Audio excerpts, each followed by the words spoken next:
Hi guys, sorry this is like 2 days late. It was my birthday on Sunday and I couldn't get away from the 3 seasons of Hannah Montana we were watching for my birthday. So I wasn't able to make it until now, but I thought it was a really interesting topic, so I'm still going to make the video. And the topic is, I'm fairly well into my journey of recovery, but how can I make sure I keep recovering and evolving and that I don't settle for being semi-recovered? And I guess that's a really good point, because I guess that's kind of been my downfall in the past. Like when I was underweight, I'm like, I'd stop at the bare minimum, which was too low for my body, and go, no, I'll just stay here, it's cool. But I guess in reality I was still having to engage in certain behaviours to maintain a semi-recovered space. So I guess to keep moving forward, I think it's important to keep in mind why you're recovering, whether it's to get away from how crap the eating disorder made you feel, or regaining the stuff that you lost because of your eating disorder, or whatever your reasons. And I'm a big believer in that any reason is good enough. I think at one point I was recovering so I didn't land in hospital when the next Family Guy DVD came out. And to anyone else that seems like a really odd or silly reason to recover, but it actually still keeps me going because there's another DVD coming out, so I have to stay better for July for season 8 if it gets me recovering. So it's important to kind of keep in mind what reasons or values or desires trumped the desires from the eating disorder. And I guess it's also important to look at what you can work on now that you're in a better place than you were initially. For example, when I just started seriously recovering, we couldn't work on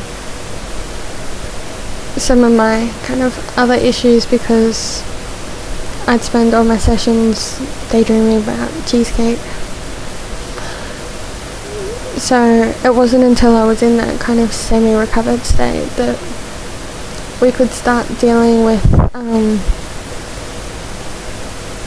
some of the more cognitive stuff, and we'd start setting kind of harder and harder challenges, like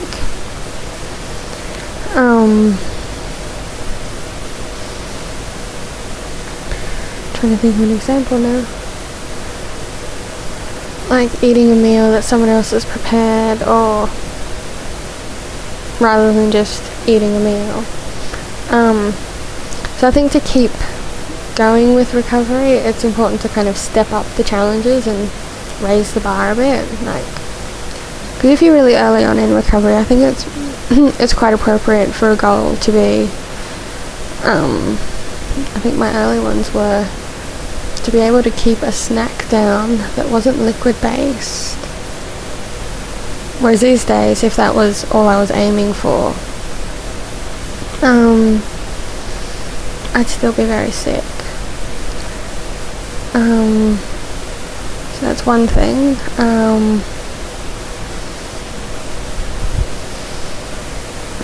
I guess another thing that I kind of do is to look at what being semi-recovered as opposed to almost.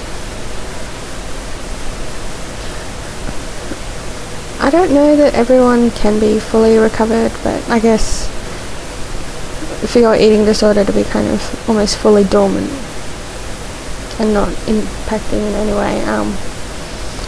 So to get to that stage, maybe look at what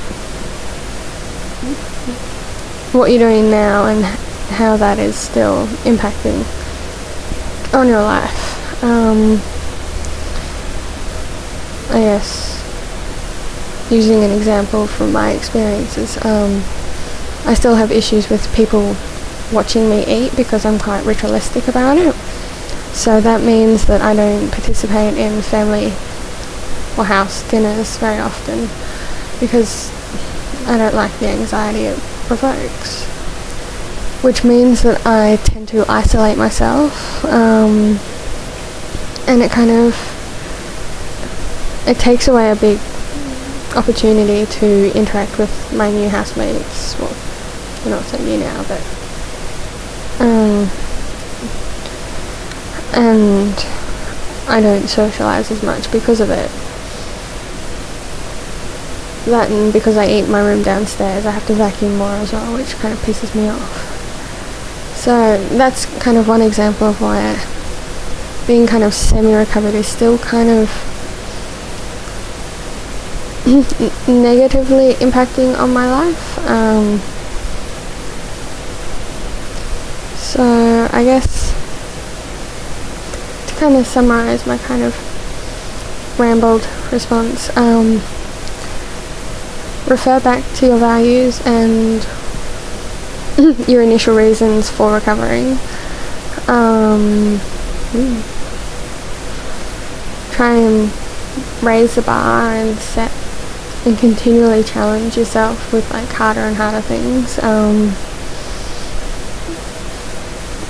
Don't settle for, look, I can eat my snacks. Try and go, well, I'm going to try and eat my snacks and a meal, and then eventually I'm going to eat a snack and all my meals,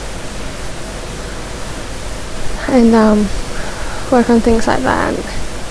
And my third one was to maybe look at the impact of being only kind of semi-recovered and still holding on to little bits of your eating disorder. And I guess as a final point, while I say we can't be fully recovered, I do believe that you can live a life without the eating disorder being right in the forefront. So, not to kind of be a damper there. So, I look forward to next week's video, which hopefully will be on time. See ya!